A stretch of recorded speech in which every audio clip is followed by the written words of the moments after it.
Is Six Flags Over Texas toddler friendly? There sure are a lot of big thrill rides, right? But don't worry, today we're going to talk about how even toddlers can have a full day of fun in the park.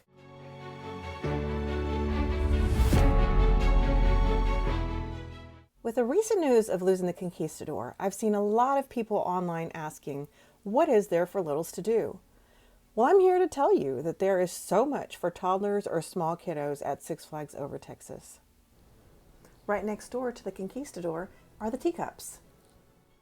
And around the corner, El Sombrero. I've been visiting Six Flags since I was a toddler. I worked there in my teens, I brought my kids when they were little, and now I love bringing my grandkids. So I've learned a thing or two about making the park fun and manageable for little ones. Today we're going to share some of the best rides, entertainment, and tips for families with kids age 5 and under, including where to cool off, where to find quiet spaces, and even what to do if your little one gets lost. Over Texas is most famous for the thrill rides, but there's plenty of family-friendly attractions if you plan ahead. Here's what you need to know. As long as they can sit up unassisted, they're going to be able to ride with mom and dad on multiple rides. Once they're 36 inches, this big milestone includes even more rides. At 42 inches, they can ride more than half of the rides in the park. But today, let's focus on the younger kiddos, under 36 inches. A few quick tips about the park before we jump into rides. Strollers and wagons are more than welcome, and stroller rentals are also available just inside the front gate. Lockers are also available in this area if you should need to stash a bag or other personal belongings while you're in the park. And a little pro tip, as you start your day, you might also want to purchase a refillable cup. These are lifesavers to keep you hydrated throughout the day without having to overspend on drinks. And one last very important note, lost parents. If your little one should get separated from the group, the lost parents location is in the Mexico-Spain area. Any team member should be able to help you locate and get reunited with your little one as soon as possible. Boomtown is a perfect place to start with toddlers. The Looney Tunes Adventure Camp Playground is a play area where kids can run around, and Speedy Gonzales, Trucking Across America, a mini track with a cute truck convoy, both welcome the tiniest visitors. There's lots of shade structures, misters, and places to sit situated perfectly between both areas. It's great for cooling down or taking a quick break. As you head across the bridge further into Boomtown, you'll come into a complete Looney Tunes themed world. The Bugs Bunny Cloud Bouncer is a fun, bouncy ride that toddlers just love. And again, there are lots of places to sit and rest in the shade with misters to keep everyone cool. And for a quick snack, there's nearby Granny Grill. Across the park, you'll also find Task Tornado, which has no minimum height requirement as long as there's a supervising companion, and at 36 inches, they can ride alone. Then there's the Cloud Bouncer, also no height requirement as long as there's a supervising companion. No lap children on this one, and 42 inches they can ride alone.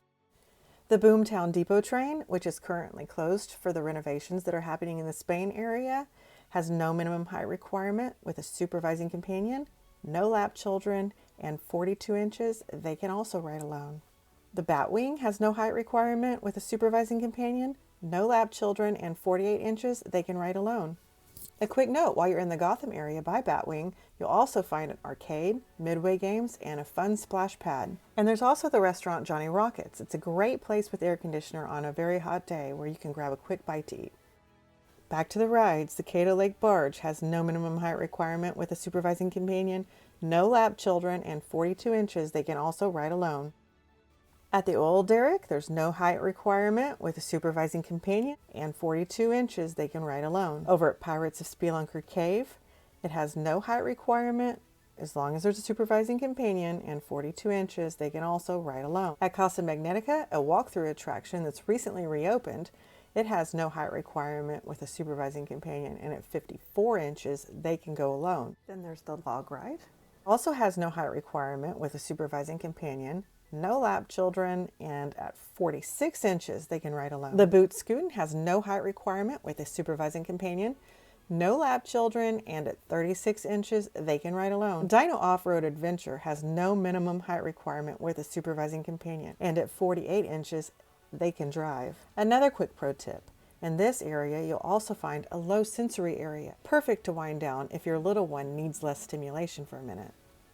And last but not least, the Silver Star Carousel has no minimum height requirement with a supervising companion. Lap children can ride in the chariots only, and at 42 inches, they can ride alone. If your little one is actually 36 inches or taller, there are a few bonus rides. The Wile E. Coyote Grand Canyon Blaster and the Mini Mine Train can be perfect starter coasters. Daffy Duck's Bucket Blasters, Marvin the Martian Space Rockets, the Sidewinder, or even the Roaring Rapids with Mom and Dad if they're 36 inches. And don't forget about the face painting stations and character meet and greets. These are things that all little kiddos love. So yes, Six Flags Over Texas can absolutely be fun for toddlers and preschoolers. If this was helpful, give it a like and subscribe so you don't miss my next video. Thanks for watching. I'll see you in the park.